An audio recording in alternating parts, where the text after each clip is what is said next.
नमस्कार, बहुत स्वागत है आपका। आप देख रहे हैं आपकी आवाज और आपके साथ मैं हूं आसिफ शेख। आपकी आवाज में आज बात छत्तीसगढ़ के स्वास्थ्य मंत्री टीएस सिंहदेव और टीएस बाबा की बेबाकी से मुश्किल में आई सरकार की। एक दिन पहले अंबिकापुर पहुंचे टीएस बाबा ने माना कि अपनी ही सरकार में कांग्रेस कार्यकर्ता को सम्मान नहीं मिल पा रहा। बयान आया तो बवाल मच गया। बीजेपी ने बाबा को राय दी कि वो मंत्री पद छोड़कर सड़क पर आ जाएं, तो दूसरी तरफ सरकार के ही एक और मंत्री टीएस बाबा को ही निशाने पर ले रहे हैं। कई सवाल हैं जिनके जवाब जानने की कोशिश करेंगे। एक खास पैनल भी हमारे साथ जुड़ेगा, लेकिन आइए सबसे पहले एक रिपोर्ट देखते हैं। बहुत समय बाद सरकार आई है और कार्यकर्ताओं को वो रिस्पांस नहीं मिल रहा, ये वो महत्व नहीं मिल रहा जो उनको उम्मीद थी कि उनको मिलना चाहिए।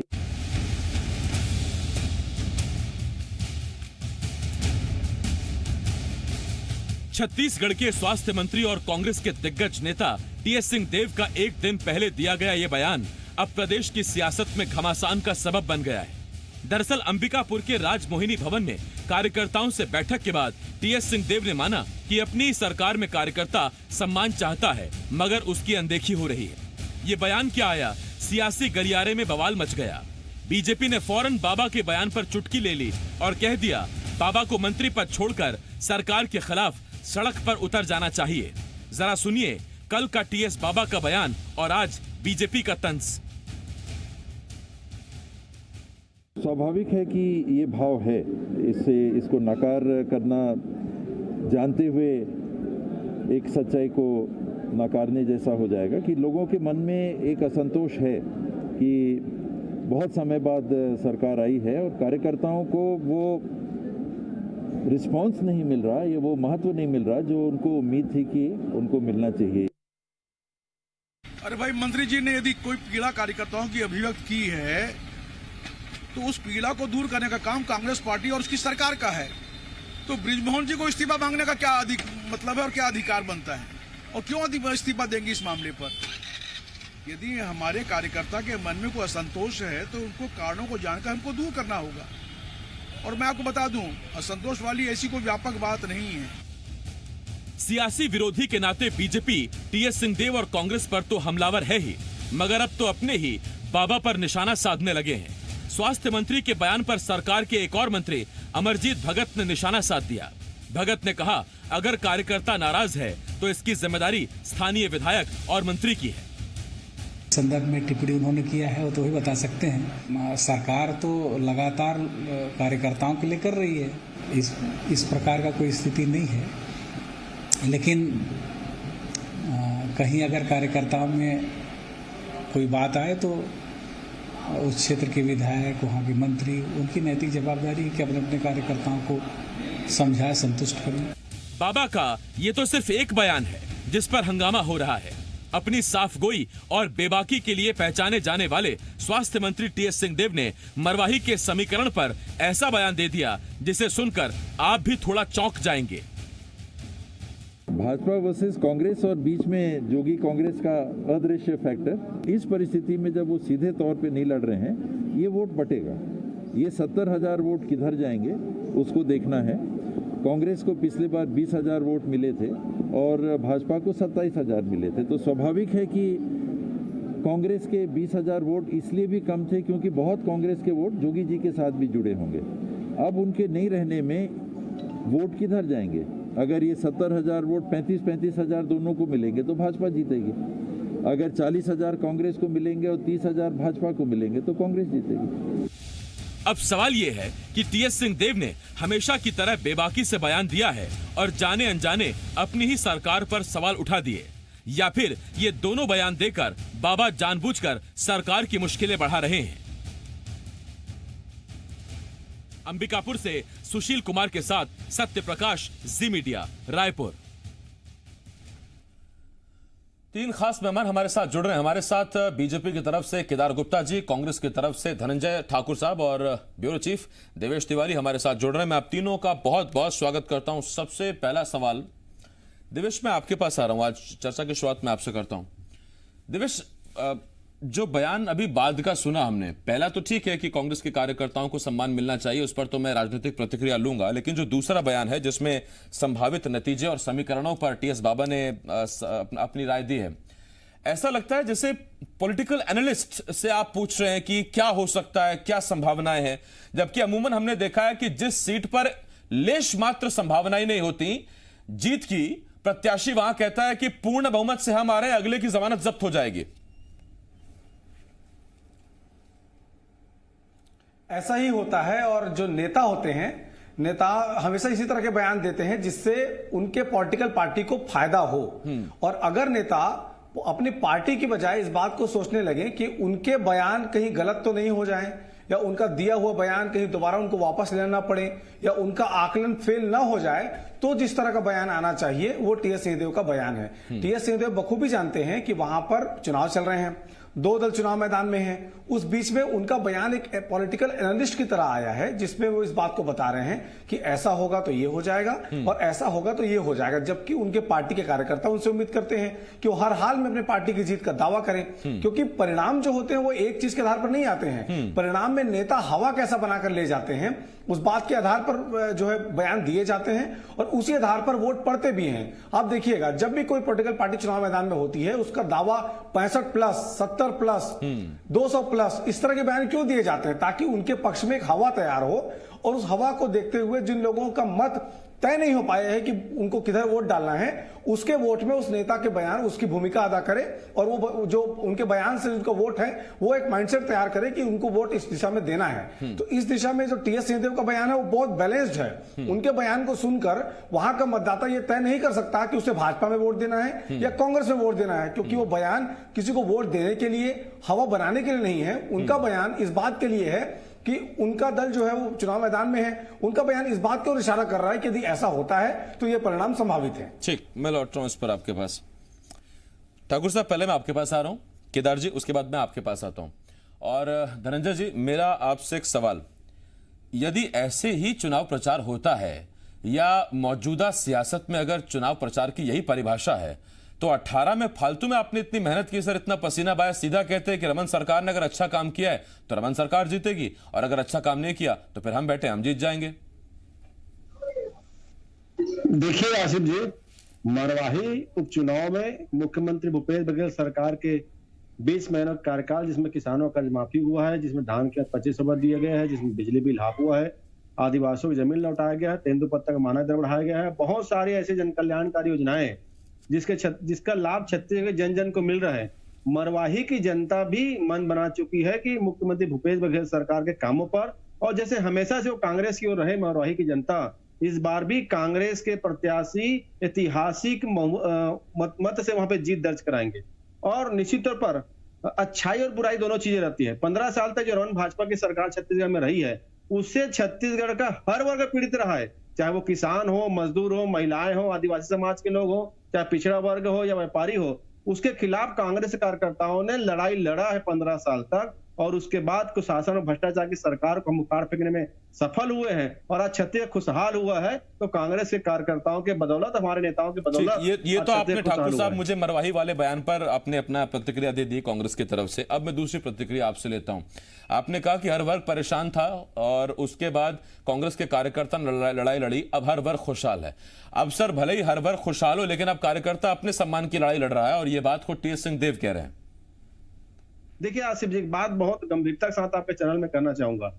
कांग्रेस 15 साल तक सत्ता में नहीं रही है। कांग्रेस के एक एक कार्यकर्ता ने 15 साल के रमन शासन खेल के खिलाफ संघर्ष किया, जेल गए, लड़ाई लड़े, और आज खुश है कांग्रेस के कार्यकर्ता की उनकी जो उम्मीद थी, उनकी जो मांग थी, वो चाहते थे छत्तीसगढ़ किसान खुशहाल हो, वो चाहते थे छत्तीसगढ़ के युवाओं को रोजगार मिले, छत्तीसगढ़ भ्रष्टाचार और कमीशन की सरकार को हम उखाड़ फेंके।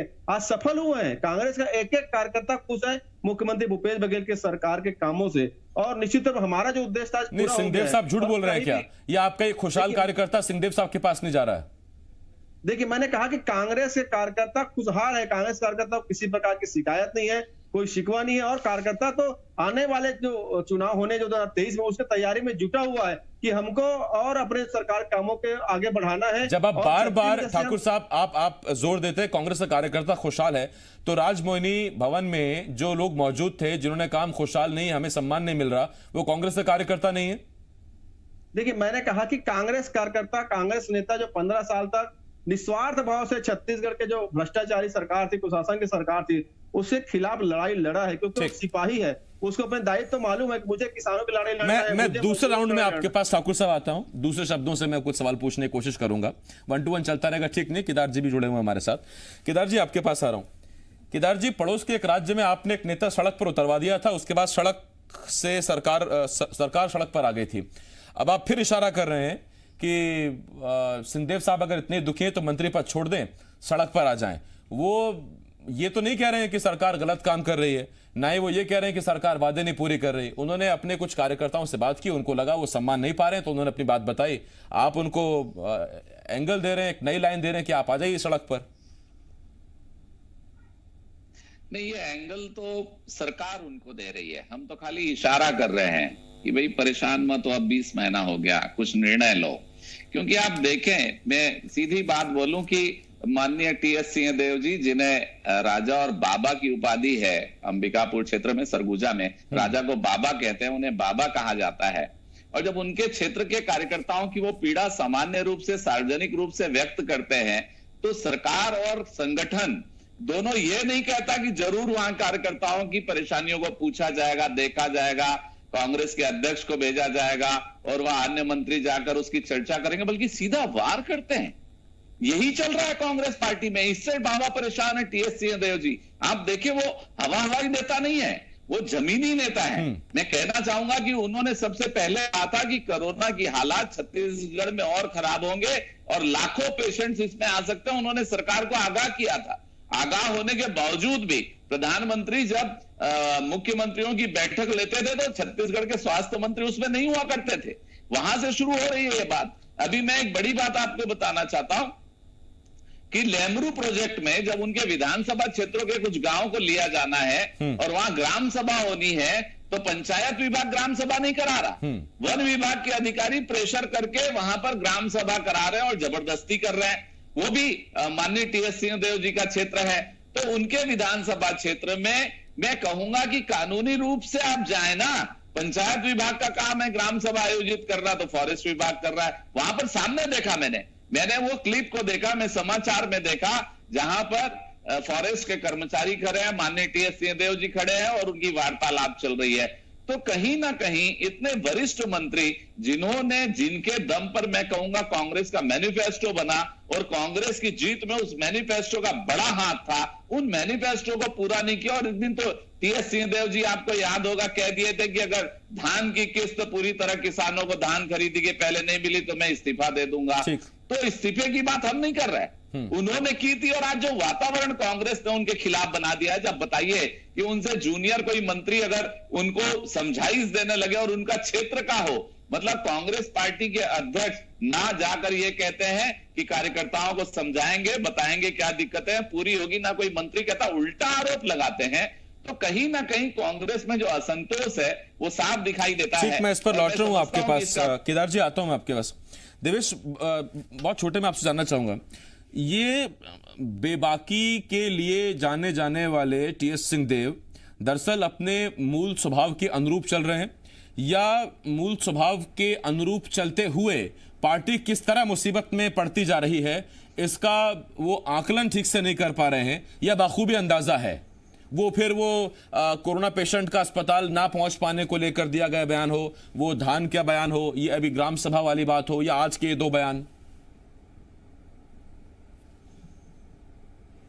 देखिए, सिंहदेव साफ गोई के लिए जाने जाते हैं। दरअसल वो साफ साफ जो बात उनको कहनी है, अगर कोई उनसे सवाल पूछता है तो सवालों से सिंहदेव भागते नहीं है। वो एक डिप्लोमेटिक नेता की तरह यह बोलकर नहीं निकल जाते कि ये मेरा विषय नहीं है। आप किसी विषय में टीएस सिंहदेव सवाल पूछिए, उनके पास जवाब होता है। जवाब नहीं भी होता है तो वो उस बात को अच्छे तरीके से रखते हैं कि उनके पास, चूंकि विषय उनका नहीं है इसलिए उनके पास जवाब नहीं है।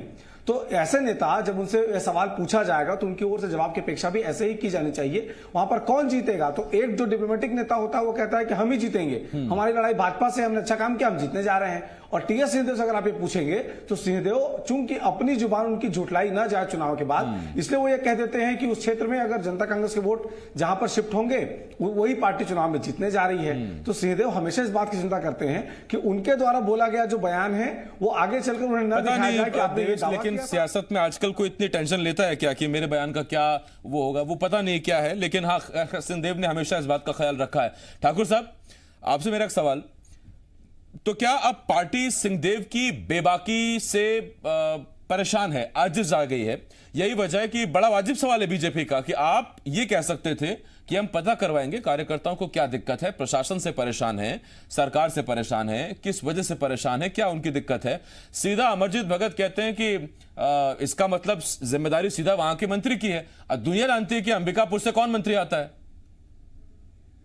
देखिए आशीष जी, मैंने पहले कहा, पहली की सरकार से, कांग्रेस संगठन से कांग्रेस कार्यकर्ता नाराज नहीं है।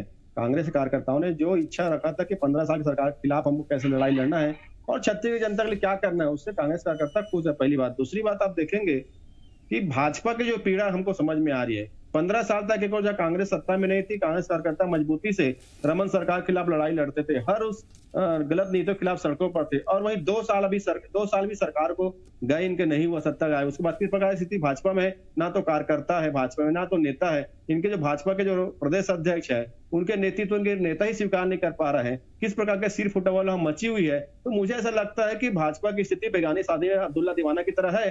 और निश्चित तौर पर अगर कांग्रेस के कार्यकर्ताओं को कोई पीड़ा होगी तो कांग्रेस कार्यकर्ता उस उचित मंच में रखते हैं। नहीं ठाकुर साहब, इतने हल्के मत लीजिएगा सर।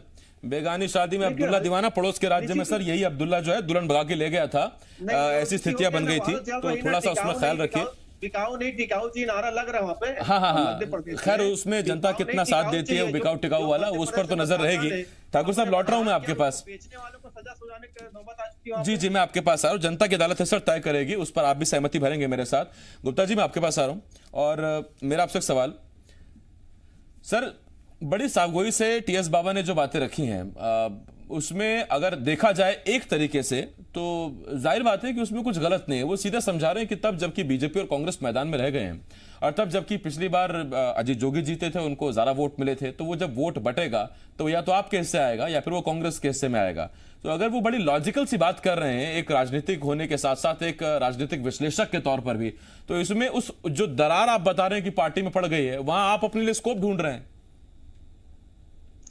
नहीं, स्कोप नहीं ढूंढ रहे हैं। देखिए, मैं फिर से कहूंगा, माननीय टीएस सिंहदेव जी एक साफ गोई नेता हैं और एक पूरे प्रदेश में, चाहे भाजपा हो, कांग्रेस हो, जोगी कांग्रेस हो, बसपा हो, वामपंथी हो, सबके बीच में उनकी अपनी एक पहचान है और वो सबको साथ लेके चलते हैं। वो कांग्रेस पार्टी के निश्चित रूप से और एक बहुत वरिष्ठ नेता हैं और उनकी बातों को सभी दल के लोग बराबर और पूरे प्रदेश की जनता बात देती है, सम्मान देती है। और ये कोरोना काल से और ज्यादा प्रमाणित हो गया कि टीएस सिंहदेव जी साफ बात करते हैं।